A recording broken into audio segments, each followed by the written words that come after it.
My entire backyard is a butterfly garden, and a lot's been going on over the last few days, so let's get to it.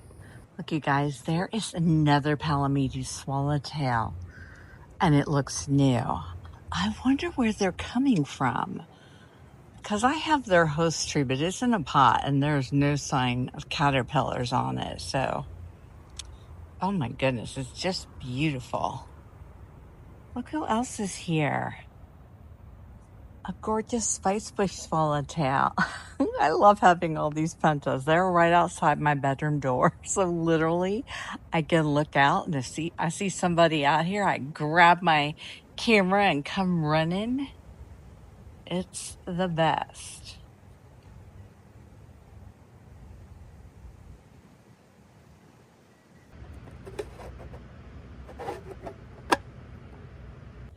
Good morning from my garden. I'm just coming out this morning, and that little Palamedes that I showed you that was yesterday evening is out here first thing in the morning along with some other friends. But oh my gosh, this is the most frequently I've had Palamedes, and I looked up their host plant and I do have it.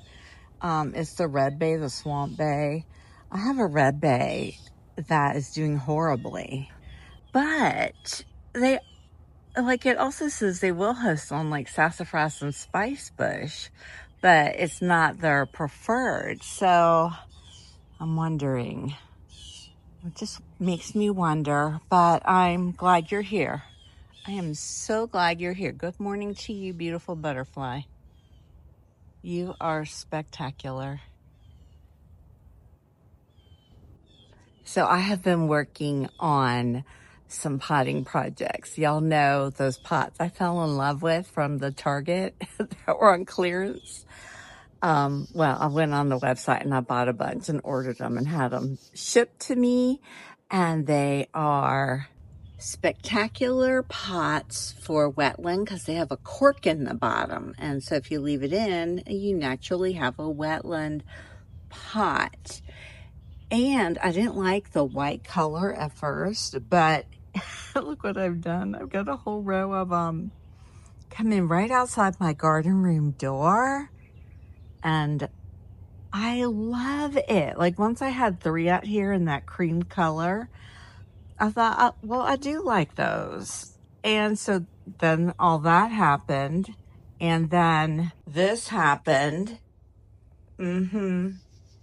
So let's go through these pots right here. And what I'm doing is I'm just loving doing different combinations of Florida native wetland plants.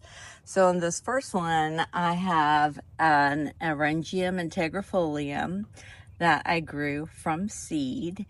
And my other ones, my older ones well, some of them I think might actually be blooming. We'll check in on them.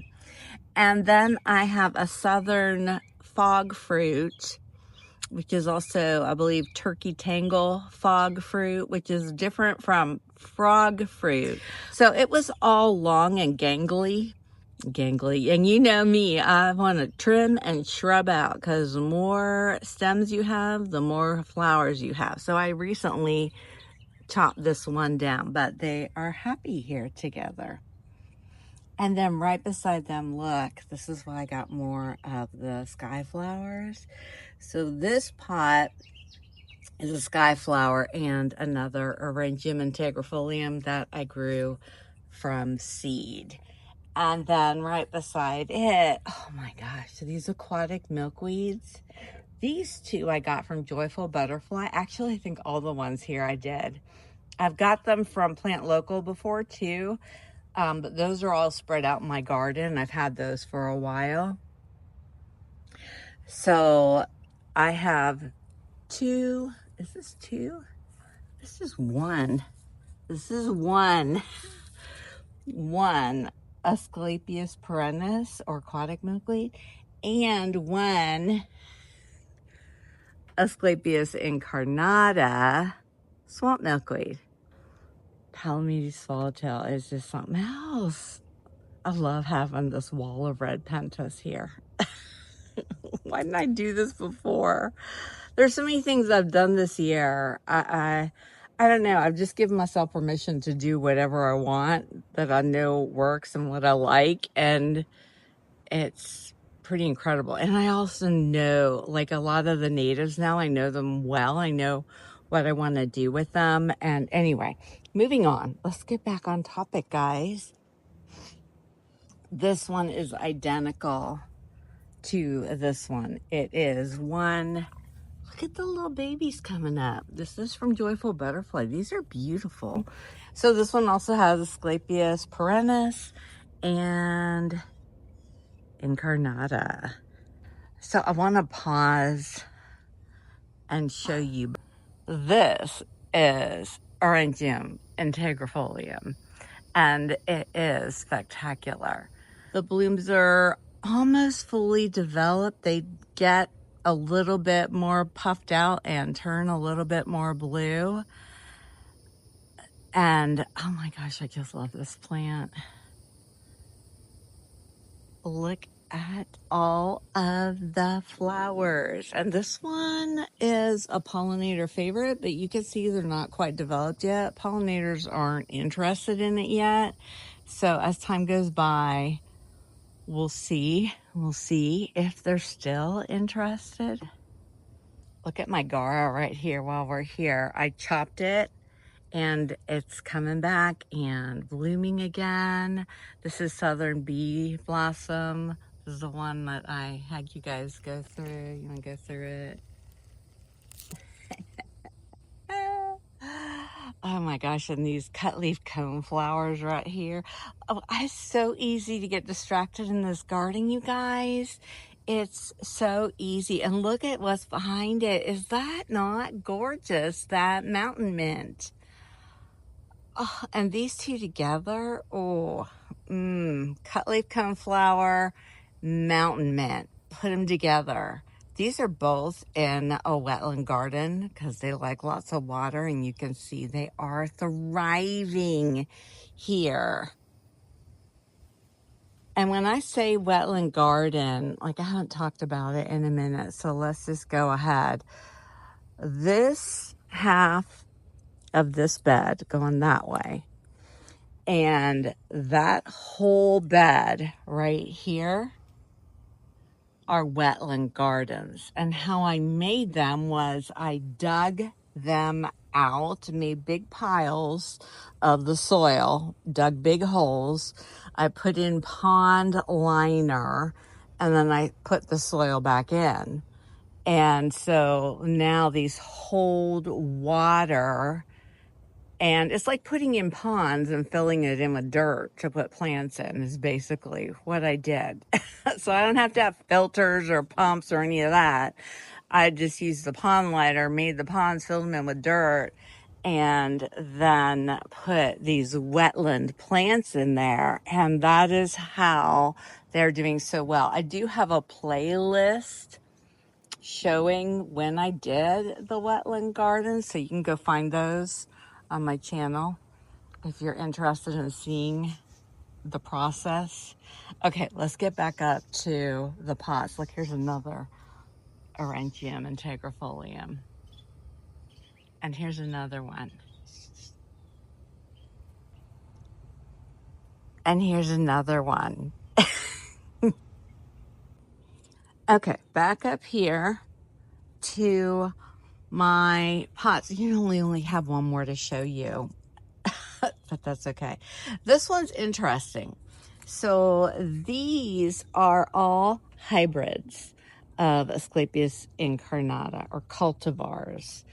And I have little tags on them. I wanted a pot of all three of them. There's actually a fourth one. I need to get the fourth one just so I can have it to show you guys. This one is actually, I think there's another, there's a fifth, there's four. I have two. I have two of one and one of one. All right, are we ready? This one is called Soulmate, and you can see this is the color the flowers are. That's the only thing that really changed when they made the hybrid of this is the color of the flowers. So this one also had that rust, so I cut it all back, and it's sending out some new, which look good. So hopefully it'll come back. And then these two are the Cinderella, and you can see they have a little bit of that rust on them too. I need to get those leaves out of there, but I did some trimming back on them, and then they're doing well too. So there's nothing special about them except they have a different color, and they're not the true native because they have had an adjustment, but the monarchs have been laying eggs on them.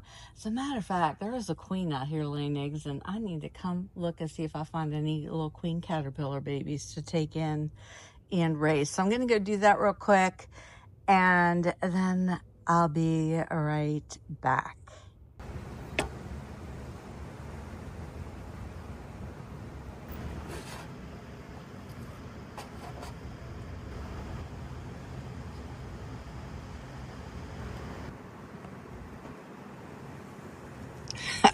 Come on, sir. There you go. Oh, look, there's a Cloudless Sulfur on my red pentas.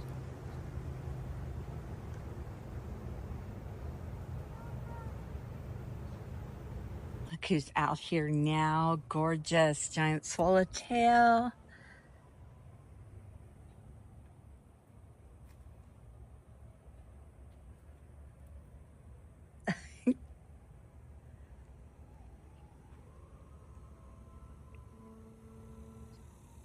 Loving the heirloom red pentas. I was just talking to Garnet when I visited Plant Local. She's definitely ready for more. Well, these ones here, I have to keep to replenish because I lost so many in the freeze. I moved them into my garden room, but it wasn't enough. And they were covered too. So anyway, there's another group behind these that will be going to Plant Local. They just need to grow. They're very slow at filling out their roots in the pots. Look at this pipevine swallowtail. It's beautiful. I was just down here doing some cleaning up, and in came a zebra swallowtail.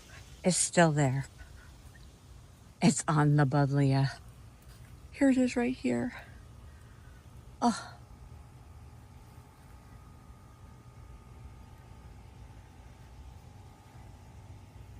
Yes, come back.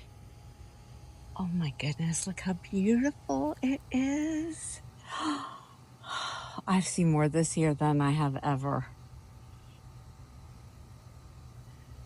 It's like I want to go take some pictures of it, but also want to keep videoing it because this hardly ever happens.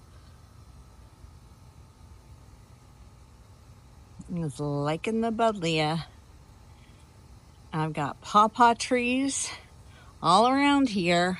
Of course, I don't know if this one's a male or a female. I'm sure some of you will tell me. Oh my gosh, look how beautiful.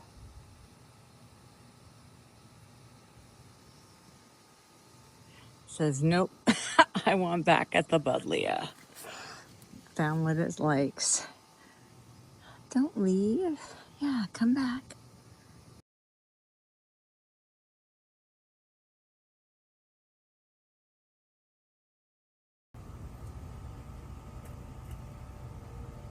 To join the cosmos. Another buddleia. Cosmos again.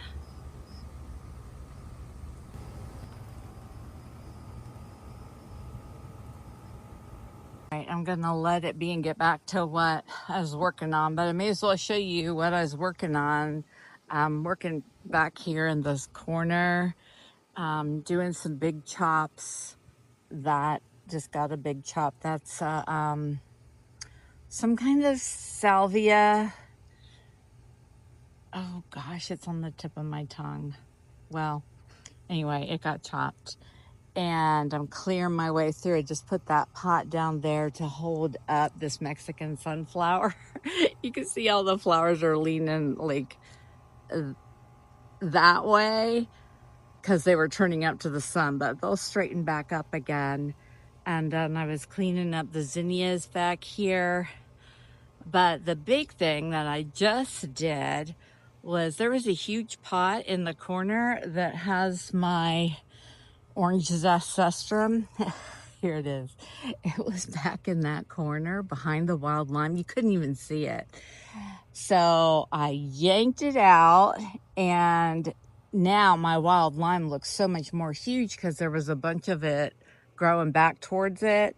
And then all of the passiflora incense I kind of like shoved down.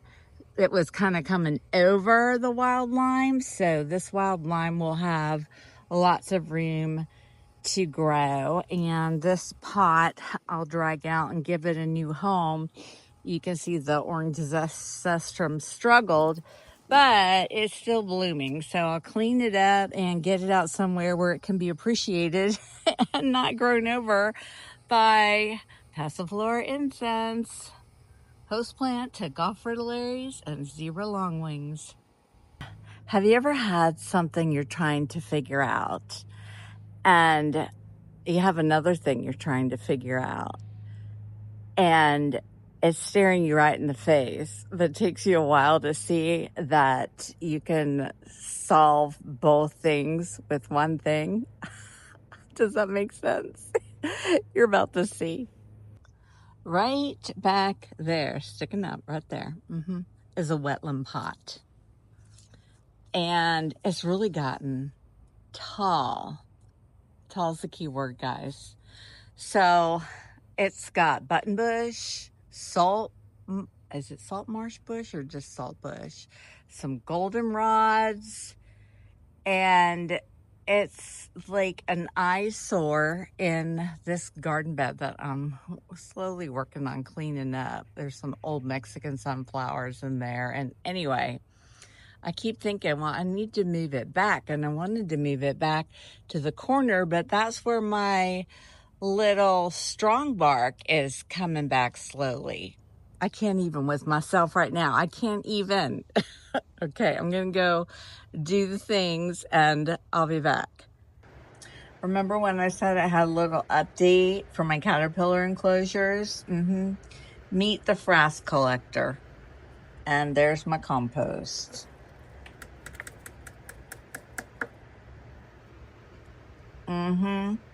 So these are some sort of plant drain stopper, like in a potted plant.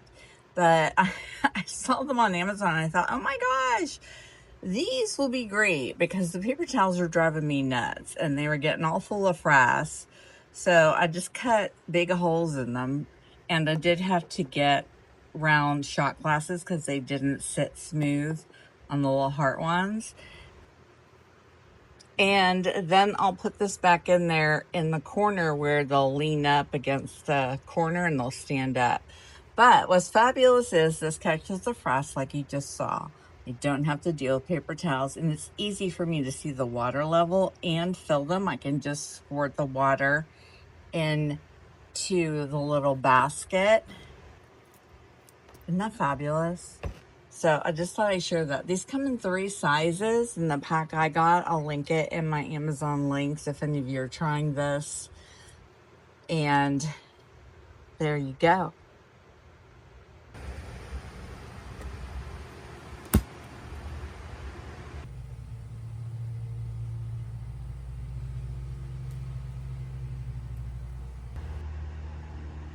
Somebody needs to tell this guy that it's time to pupate.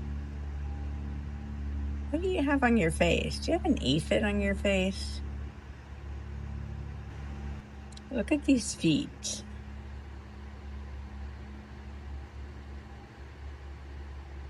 Just holding on. Holding on to being a caterpillar. I think that is an aphid. Yeah, why you got an aphid? Is that your little friend? Okay.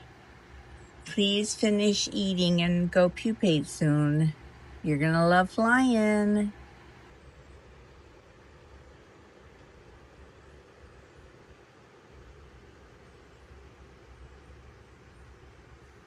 Just a little tour of the guys. I got all the enclosures built. Have everybody divided up nicely. I love these things.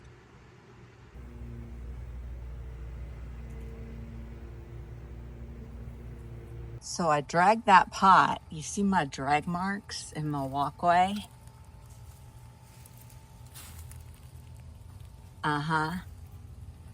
And over to a place that I got over there, and then I ended up doing all these other things.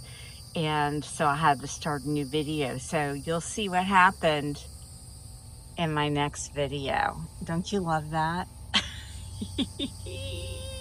It's pretty fabulous, though, I must say.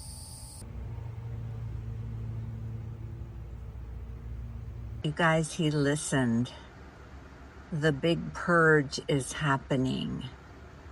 And he's literally getting smaller right before my eyes as he's purging out all the excess so he can prepare to pupate. Isn't that fabulous? And this guy is preparing to pupate, and I think it's adorable that it is in this little leaf tent. Like, it decided to form its chrysalis there. That's probably something they do in nature, and probably a good idea, because caterpillars that host on like plants try and leave their host plant, get away from it to pupate, like monarchs. But caterpillars that host on trees, like the spicebush shrub, tall shrub, or sassafras, or the giant swallowtails, they'll tend to pupate on their tree. Like, there's a little spicebush caterpillar in the background. There's so much going on right here in this shot. We have a spicebush swallowtail preparing to pupate, a little one working on making its leaf fold, and a Polydamas swallowtail caterpillar purging. And then there's another little one munching away. How adorable.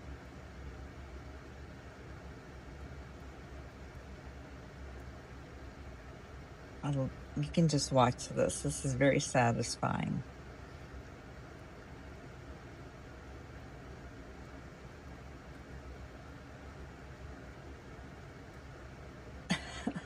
We're still watching, guys.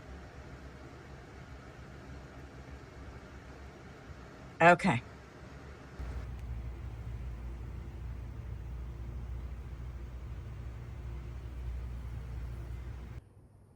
In my next video, I'm going to share with you what I did with that tall wetland planter, and we're going to look at that back corner and all the different things I did to it.